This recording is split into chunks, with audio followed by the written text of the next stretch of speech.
திருச்சியில் real estate மோதலில் பட்டப்பகலில் இளைஞர் ஒருவர் கொலை செய்யப்பட்டுள்ளார். உயிர் பிழைக்க காவல் குடியிருப்புக்குள் புகுந்தவரை விடாமல் துரத்திச் சென்று கொன்ற கும்பலின் பின்னணி என்ன?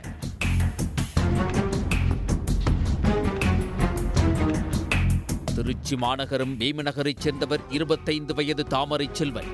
இவர் தனியார் நிறுவனத்தில் பணிபுரிந்து வருகிறார்.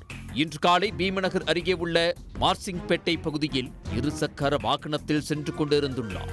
அப்போது அங்கு 2 இருசக்கர வாகனத்தில் வந்த 4 பேர் கொண்ட கும்பல் தாமரை செல்வனின் இருசக்கர வாகனத்தை மோதியுள்ளனர். இதில் அவர் நிலை தடுமாறி கீழே விழுந்துள்ளார்.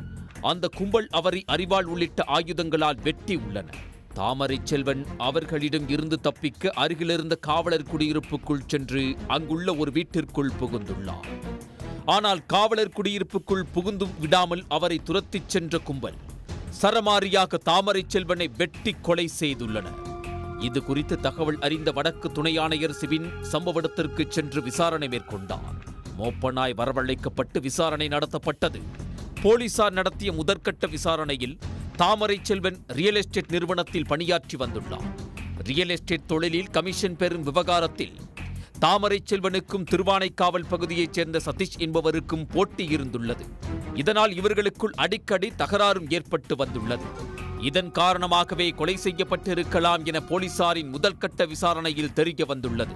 இந்த கொலை தொடர்பாக திருவானைக்காவல் கொண்டையம்பேட்டையைச் சேர்ந்த இளமார் என்பவரை போலீசார் பிடித்த நிலையில் ஸ்ரீரங்கத்தைச் சேர்ந்த கணேசன், நந்து, சதீஷ் மற்றும் பிரபாகரன் ஆகியோரை தேடி வருகின்றனர்.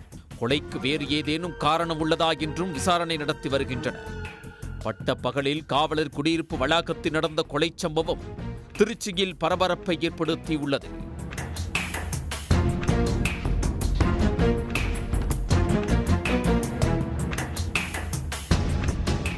உடனுக்குடன் செய்திகளை தெரிந்து கொள்ள சன் நியூஸ் பெல் ஐகானை கிளிக் பண்ணுங்க.